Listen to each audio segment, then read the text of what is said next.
prayers goes out to them. During the course of the investigation today, we also received another 911 call from dispatch of a residence on Left Fork Road where there was a male that had possibly been deceased. My deputies responded to that residence where they identified a male that was deceased with what appeared to be a gunshot wound.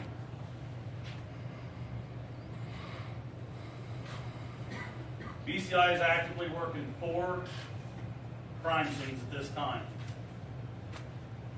I've got assistance by not only my staff with the Attorney General's office, but also the Jackson County Sheriff's Office, Ross County Sheriff's Office, the Adams County Sheriff's Office.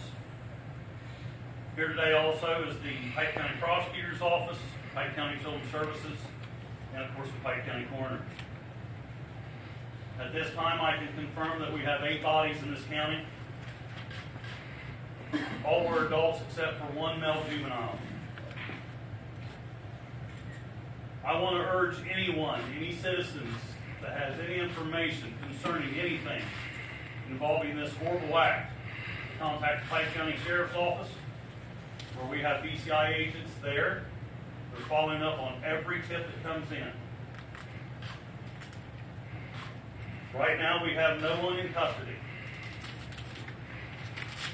I want to urge everyone to be under the understanding that there's a strong possibility that any individuals involved with this are armed and extremely dangerous. Right now, I'm going to turn it over to the Attorney General, Mike DeWine. Thank you.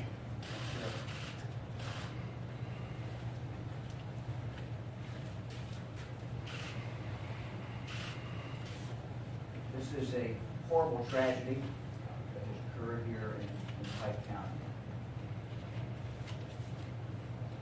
Each one of the victims appears to have been executed. Each one of the victims appears to be shot in the head.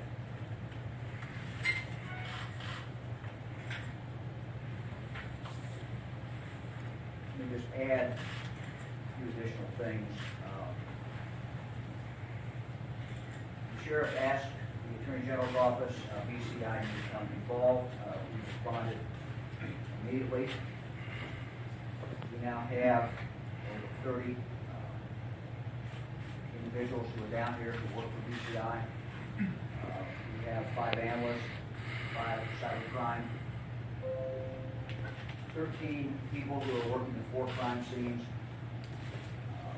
special investigation unit, 12, and we have 2 crimes against victims, individuals who are working, all BCI agents.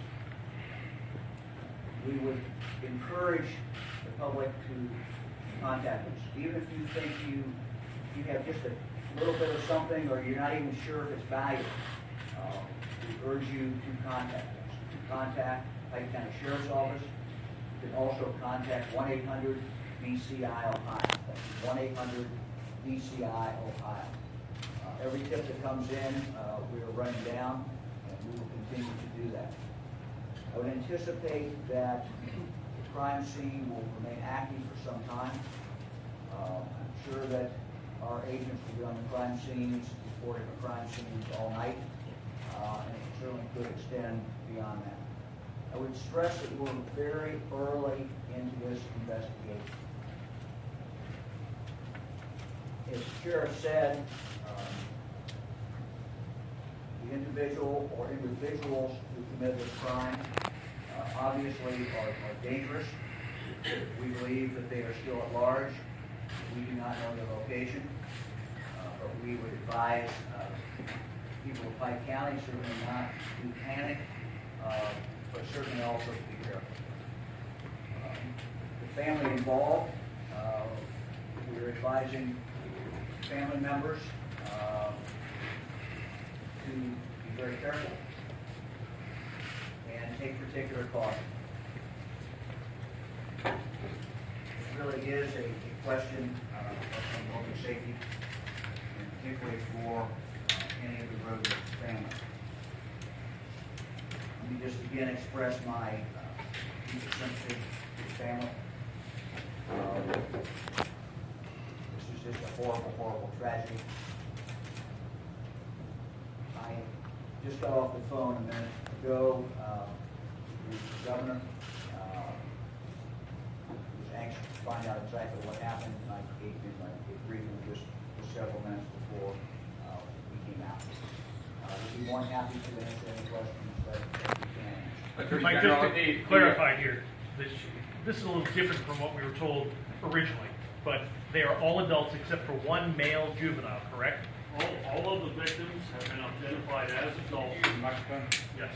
All victims have been identified as adults except for one juvenile male. Were these people known to you all in some fashion prior to today? We have a small county. I am familiar with the Road family. Were they involved in any investigation of any kind that you know of? We have people looking into that. I cannot confirm that. And Sheriff, the 8th victim, the male found dead with a gunshot wound, you do not believe that that was suicide, or that this may have been any sort of murder-suicide? This is an active, you're actively looking for the shooter still. I am still actively looking for a shooter. Now, I want to remind you that we are very early in this investigation. We are investigating 4 active crime scenes at this time. The Attorney General's office is investigating that. I'm providing support for that, and other agencies are as well. This is very early. I cannot confirm that there is no one still on the loose that may be involved in this. If they are, they will be armed and dangerous. Okay? We're very early in this. We have multiple crime scenes, very horrific crime scene here. So I am not going to rule out the fact that we do not have someone or someone's that's out armed and dangerous. Sheriff, you say they. I'm curious, when you say they, you're looking for possibly a they. How many I are just we? have so many crime scenes that I'm assuming, and I apologize. If there's someone involved and we haven't got them in scene, which is something we don't know yet because we're in the early stages of it, I am telling you that they are armed and dangerous. Is the eighth person a member of the Rodent family? Yes. All of them. All of them. Is there any idea about a motive so far? None. Who flagged? I mean, back to the motive. If you have more to say on that, please. And I'm also curious, who flagged the deputies down this morning initially? They're citizens that lived on the road, or someone that may have come up to the house or heard something about whatever. I don't know. I'm not part of that investigation there. I know my deputies were flagged down and given other locations. They checked out, and that's what they found. Can you give us an age on the young male, the juvenile who was killed? I believe the age maker, 16-year-old male. What was the range of the victims? What was the a breakdown of the male, female of those that are deceased? I don't have that with me now. What was the oldest victim? What was the age of I the don't oldest have the victim? age. Again, we're in the early stages of this. I suspect that my office, BCI, will be here throughout the night, possibly all day tomorrow. That this is something that's very uncommon. This is something that doesn't happen every day. It's not something that you prepare for. It is something that we've called in additional help for. We're working together. And as information comes forward, we will provide that. But right now, it's very limited. We wanted to address you, let you know what we do have, what we do know, and what we can confirm. Other than that, we cannot confirm anything else. We're actively investigating it. When we get to that point, we will make sure that you're contacted, and we will brief you accordingly. Sheriff, are all 3 of those residences in close proximity to one another, as in someone went literally house to house, or would they have to execute people in one location, then drive to another one, then drive? They're within miles apart. They are not. So they're not all of next them are door. not door to door to each other. Is there anything you can tell us about the Roman family in terms of their status here in the community? Are they known? They're members of my community. My heart goes out to them. I'm not going to speak about the rodents. I'm sure that they are grieving. They're going through a hard time right now, and I'm going to respect that. But again, for what's the Rodent family, are you offering protection for them at this point, or just keeping them in? We are taking every precaution. My staff, along with other staff from Ross County, Jackson County, Adams County, agents to go and find other family members, check on them, make contact with them. We are doing everything in our power to reach out to the rodents. If If they need anything, they can contact my office, they can go to my office, they can come here to the Piketon Police Department. We will do what we can, everything we can. Sheriff, quick question about weapons. Did you recovered any weapons? And Sir, I'm not in the crime scene. okay, Mike, would that be something you could address by chance? No, I can't address it. This is crime scene, our people right there now, and, we're not gonna interfere with what they're doing. This is what they do every single day. More than one weapon. Going on that. Sheriff, how big is the crime scene here? How many miles does this stretch across, would you say, in this perimeter that's been established? From the first location to the last location reported, within 30 miles. 30 miles? Knowing what you know and what you don't know at this point, and I know you want all your citizens to be alert, call, what have you, but is this, at this point, in this surrounding community, a Friday night where those people should all lock their doors and be on alert? I would, under the circumstances.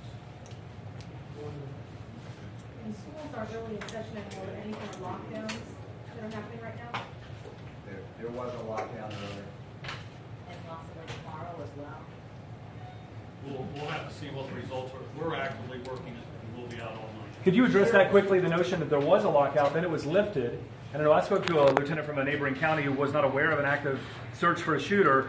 Indications early were that there might not have been, but now it seems as though there are. I mean, there was confusion, obviously, on our part. What would you say to those who are I confused? think there were some things reported to the media that did not come from my office, my staff, nor the Attorney General's office. The folks that's actively working this investigation. Okay, so I feel that maybe somebody provided you information that was inaccurate. That's why me and the Attorney General are providing you with the accurate information that we have. When we have anything else, we will report it. Thank you. Sheriff, this was 8 victims of the Roden family, but you said this crime scene stretched 30 miles. Would that indicate to you that someone's targeting this family particularly? I would suspect.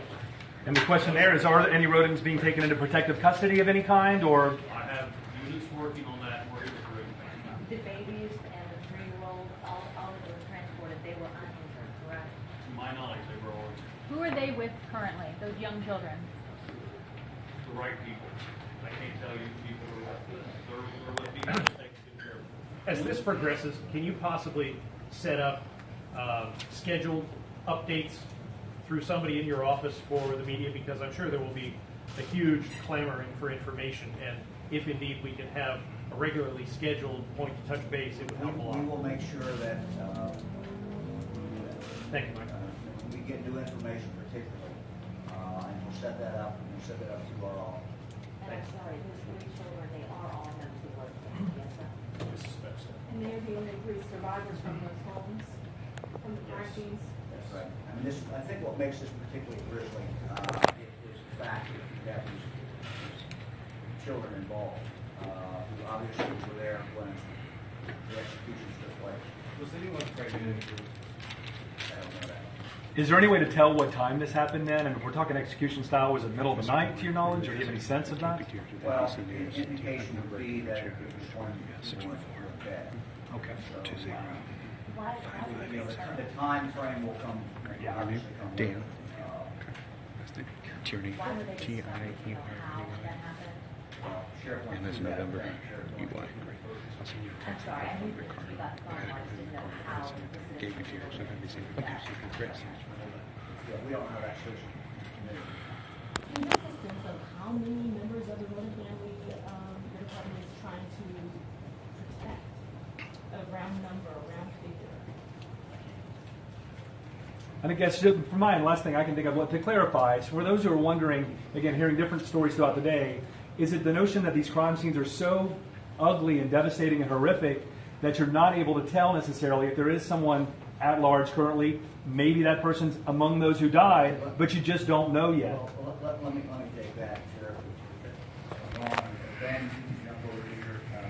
Ben is leading the investigation. And Suber, you got any questions? The preliminary determination would be made that none of the 8 individuals committed suicide. Again, we only got into we got one house that was an outlier in the sense of time, but the indication is that none of them committed suicide. So, obviously, if you have one person, and we call him an active shooter, you have one person who is armed and dangerous, and there may be more than one, maybe two, there may be three. We just don't know at this point how many people we're really talking about at all. Is there a chance that, with these homes being spread out so far, that someone that was targeting that they either have to know all of where the family members live, or is there a chance that there could be an inter-family squabble going on? We're not going to speculate on that. We do have two houses then that are fairly close to it, right? Either one of them.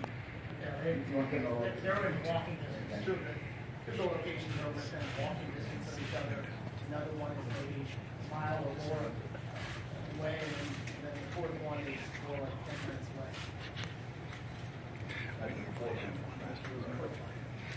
Well, we will try to keep you updated. It's the sheriff's name. I believe it's sheriff. I believe it's R-E-A-D.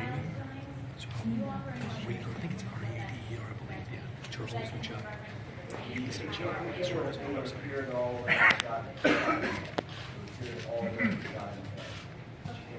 Also, that it occurred in the night. We have victims who are in bed. Were they all in bed?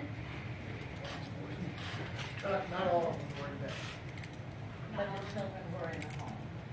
Correct. Yeah, but this is just, it's heartbreaking. I mean, the one mom apparently was killed in the bed with the 4-day-old right there.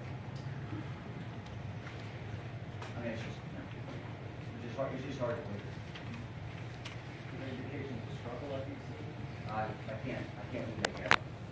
I don't want to tell you something that after the investigation we're going to something different. Do you expect another update tonight, gentlemen? We can certainly update you tonight, whether it is worthy of us taking your time to do it. We are going to be available. Dan, you want to? Dan. Back here, sir. You got anything on that you want to find out? We're going to do this. We'll touch base before we leave. We'll develop a plan for the next briefing. I mean, you've painted a rather frightening picture. If I It is for your frightening. community, so an update, would be helpful. Again, let me again give the hotline. 855-BCI Ohio. Or the sheriff's office, either one. They'll go the same place. Can someone say, why are people just finding out about this now? Why wasn't this released earlier this morning? Look out, there's probably somebody out there. This is hours later. Yeah, there was a press release that went out.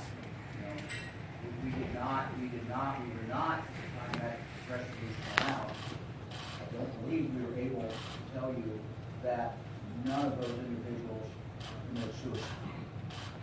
Now that's what we would understand. 4 separate crime scenes. The last crime scene only become active for us very, very late in the day. Okay. Sheriff Reeder, how difficult has this day been for you and your deputies? It's very difficult.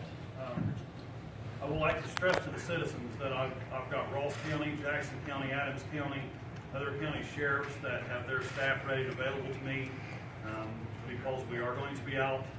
We are out in full service. We've got my entire staff out. Once they get fatigued, tired, and I need replacements, other sheriffs will provide that to me.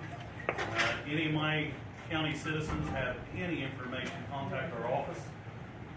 Anything suspicious, contact our office. We will be out. We will be in full force, and we will be here until the investigation is complete. Thank you all very much. Thank you. Sort of.